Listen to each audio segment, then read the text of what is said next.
मुश्किलें खत्म होने का नाम नहीं ले रही हैं। आए दिन कोई ना कोई नई सूचना, कोई ना कोई नई बयानबाजी सामने आती है। जैसे कि पिछले दिनों कल परसों हमने देखा कि सोशल मीडिया पर यह खबरें वायरल थी कि प्रधान सचिव, शिक्षा विभाग के प्रधान सचिव संजय कुमार द्वारा एक मैसेज, एक व्हाट्सएप के ज़रिए, वीडियो के ज़रिए यह बात सामने आ रही है कि फिर से एसटीईटी अभ्यर्थियों को एक परीक्षा के दौर से गुजरना पड़ सकता है। तो इस खबर में कितनी सच्चाई है, क्या ऐसा होने जा रहा है, कोई सुपर टीटी एग्ज़ाम होने जा रहा है, इसके बारे में इस वीडियो में हम डिस्कस करेंगे। लेकिन उससे पहले हम देखेंगे बिहार विद्यालय परीक्षा समिति की तरफ से कंप्यूटर साइंस और उर्दू विषय की जो जानकारी है, जो वैकेंसी डिटेल्स है, कैंडिडेट, क्वालिफाइड कैंडिडेट्स की जो संख्या है, वह सारी जानकारी साझा की गई है। तो पहले हम उस पर एक नज़र डालते हैं ब्रीफ में, उसके बाद देखेंगे कि क्या वाकई में एसटीईटी अभ्यर्थियों को किसी परीक्षा से गुजरना होगा। तो वीडियो में एंड तक बने रहें। चैनल पर नए हैं तो सब्सक्राइब करना ना भूलें। तो आप अपनी स्क्रीन पर देख सकते हैं, कंप्यूटर साइंस के अभ्यर्थियों को काफ़ी टाइम से इंतज़ार था कि जो वैकेंसीज़ हैं, जो क्वालिफाइड कैंडिडेट्स का काउंट है, जो कट ऑफ है, उसकी जानकारी साझा की जाए। तो आप अपनी स्क्रीन पर देख सकते हैं, कैटेगरी वाइज यहाँ दिया हुआ है। यूआर कैटेगरी में देखें तो 669 वैकेंसीज निकाली गई थी। अभ्यर्थियों की संख्या आप देख सकते हैं कैटेगरी वाइज।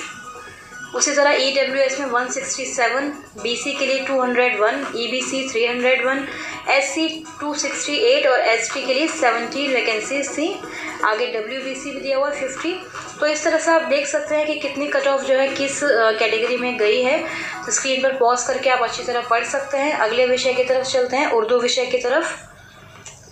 उर्दू विषय में भी जो है बिहार विद्यालय परीक्षा समिति ने पूरी जानकारी साझा की है। सिमिलरली बिल्कुल इसी तरह से कैटेगरी वाइज जो है वैकेंसीज की संख्या बताई गई है, फिर कितने अभ्यर्थी जो हैं उसमें शामिल क्वालिफाई हुए थे, वह सारी संख्या, हाईएस्ट लोएस्ट मार्क्स, यानी सारी जानकारी आपको इस पृष्ठ पर मिल जाएगी।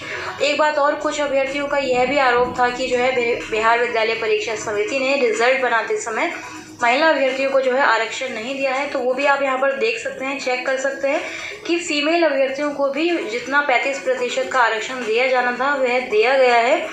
यानी कि बिहार विद्यालय परीक्षा समिति के पास पूरे पुख्ता सबूत मौजूद है कि रिजल्ट बनाने में उनसे कोई भी गड़बड़ी जो है वो नहीं की गई है। उनके पास सारे प्रूफ वगैरह जो है कॉन्क्रीट फॉर्म में मौजूद हैं। तो जैसे ही आप अभ्यर्थी जो है कोई सवाल आरटीआई के माध्यम से उनसे पूछते हैं तो तुरंत ही, मतलब एक टाइम लिमिट के बाद जो है बिहार बोर्ड द्वारा वह जानकारी साझा कर दी जाती है। और लगातार हम आपके पास इस तरह की जानकारी पहुंचाते रहते हैं। तो आपका अगर सब्जेक्ट कंप्यूटर साइंस है या फिर उर्दू है तो आप अपने इस जो है पॉज करके पढ़ सकते हैं। इसका प्रिंट आउट भी निकाल कर आप अपने पास सुरक्षित रख सकते हैं। चलिए अब बात करते हैं अपने मेन टॉपिक के बारे में कि जो बिहार एसटीईटी अभ्यर्थियों को यह कहा जा रहा है कि अब उनको एक फिर से परीक्षा से गुजरना पड़ेगा।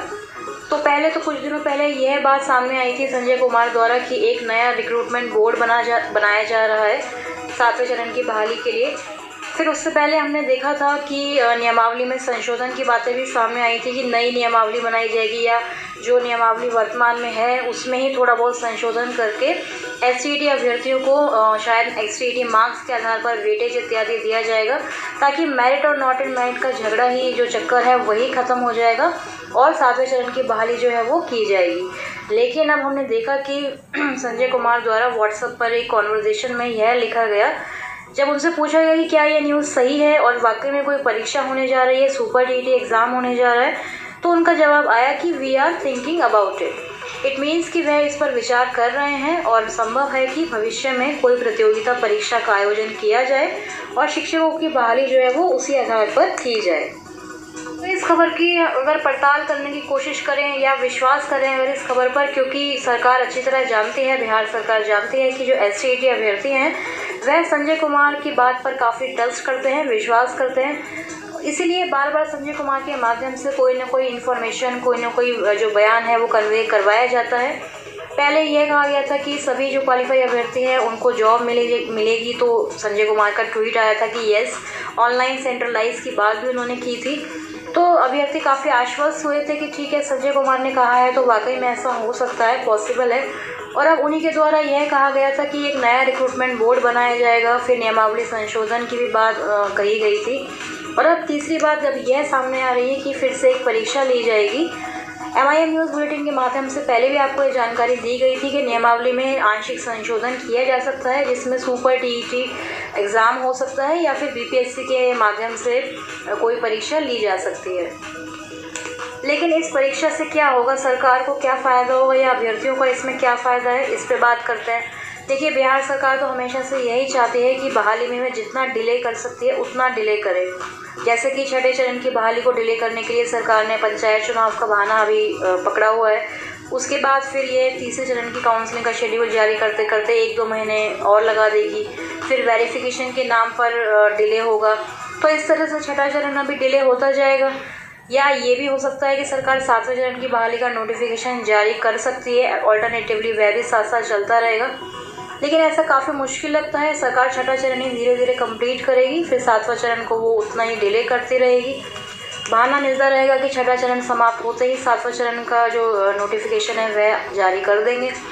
उससे पहले सरकार को यह भी पता है कि बार बार अभ्यर्थी आंदोलन पर पटना की सड़कों में उतर जाते हैं, पहुंच जाते हैं, उनसे बार बार अपील करते हैं, अपनी मांगें जाहिर करते हैं। Social media, main stream media सभी एक्टिव हो जाते हैं, ट्विटर कैंपेन चलाए जाते हैं। तो इस सबको शांत करने के लिए भी सरकार जो है कोई ना कोई शेगोफा छोड़ती रहती है। कभी नियमावली की बात होती है, कभी सुपर टीईटी की बात होती है, और ये सारी बातें प्रधान सचिव संजय कुमार द्वारा ही कन्वे कराई जाती हैं, क्योंकि सबसे ज़्यादा उन्हीं की बातों पर अभ्यर्थी जो है विश्वास करते हैं, ट्रस्ट करते हैं। और कुछ अभ्यर्थियों का यह भी मानना है कि सुपर टीईटी एग्ज़ाम हो या बीपीएससी के थ्रू हो, उनमें कोई टेंशन नहीं है, कोई फिक्र नहीं है। इससे मेरिट वाले अभ्यर्थियों को ये पता चल जाएगा कि वे कितने काबिल हैं इत्यादि। तो इस तरह की बातें भी सोशल मीडिया पर चल रही हैं, कमेंट सेक्शन में चल रही हैं। लेकिन फ्रेंड्स देखिए, एग्ज़ाम देने में किसी को कोई प्रॉब्लम नहीं है। जो भी अभ्यर्थी एसटीईटी परीक्षा पास करके आए हैं, क्वालिफाई करके आए हैं, उनका लेवल अपने आप ही इतना अच्छा है कि कोई भी एग्ज़ाम में क्रैक इजीली कर सकते हैं। क्योंकि एसटीईटी एग्ज़ाम का जो लेवल था वो कोई कम नहीं था, बीपीएससी से काफ़ी टफ लेवल था, ये आप सभी अच्छी तरह जानते हैं। तो इसलिए बात एग्ज़ाम देने की नहीं है, उससे कोई किसी को डर नहीं है, बात है डिले होने की। क्योंकि सरकार यही चाहती है कि लगातार डिले होता रहे। जो चंदा चोर हैं वो अपना बैंक बैलेंस इसी तरह बढ़ाते रहेंगे, अभ्यर्थियों को बरगलाने का काम करते रहेंगे। कोई कहेगा कि हाँ सुपर टीईटी होना चाहिए, कोई नहीं इसके फेवर में होगा। तो इस तरह से जो है अभ्यर्थियों को बरगलाने का काम यह चलता रहेगा। सरकार वाकई में इस पर गंभीर है, तो हो सकता है कि जैसे न्यू एजुकेशन पॉलिसी में भी है कि सुपर टीईटी कोई लिया जाएगा, उसके बाद टीचर्स को प्रोबेशन पीरियड पर भेजा जाएगा, उसके बाद वे परमानेंटली हायर होंगे। तो हो सकता है कि सरकार इसको भी अपनाने की सोच रही हो, इसलिए कोई एक और परीक्षा लेकर, प्रतियोगिता परीक्षा लेकर जो है अभ्यर्थियों को छांटने का काम वह कर सकते हैं। क्योंकि आप अच्छी तरह जानते हैं कि फ़िलहाल एसटीईटी अभ्यर्थियों की यह मांग है कि सीटों की संख्या को बढ़ाकर सभी क्वालिफाई अभ्यर्थियों की बहाली सुनिश्चित करें। तो सरकार ये चाहती है कि उसे सीटों की संख्या भी ना बढ़ानी पड़े, क्योंकि वैसे भी सीटों से कम ही अभ्यर्थी क्वालिफाई हैं। 2-3 विषय जैसे कि math, social science, computer science में ही आप देखते हैं कि सीटों से ज़्यादा अभ्यर्थी पास हुए हैं, क्वालिफाई हुए हैं। अदरवाइज़ बाकी जो जितने भी सब्जेक्ट्स हैं उनमें तो सीटों से भी कम अभ्यर्थी हैं। तो सरकार चाहती है कि एक और अगर एग्ज़ाम होता है, सुपर टीईटी अगर लिया जाता है, उससे भी कम अभ्यर्थी हैं, तो सरकार चाहती है कि एक और अगर एग्ज़ाम होता है, सुपर टीईटी अगर लिया जाता है, तो उससे और भी अभ्यर्थियों की संख्या जो है वो कम हो जाएगी। कम अभ्यर्थी क्वालिफाई होंगे तो सरकार को कम बहाली करनी पड़ेगी। तो सरकार का मोटिव यह भी हो सकता है कि वह एग्ज़ाम लेने पर वाकई विचार कर रही हो। इससे सरकार को 2-3 फ़ायदे होंगे। पहला तो यह है कि वह डिले करने का जो मौका है सरकार को मिल जाएगा, इसको फिर वो चुनावी स्टैंड बनाएंगे, चुनावी मुद्दा बनाएंगे, क्योंकि अगले 2-3 सालों में विधानसभा चुनाव भी होने जा रहे हैं। तो इस बार तो सरकार छठा चरण पूरा करते करते ही डिले कर रही है, तो हो सकता है कि सरकार 7वें चरण की बहाली को चुनावी मुद्दा भी बना सकती है। तो सरकार को यह भी फ़ायदा है। दूसरा फ़ायदा होगा कि कम से कम बहाली करनी पड़ेगी। अगर कम अभ्यर्थी उनके पास होंगे तो बहाली कम और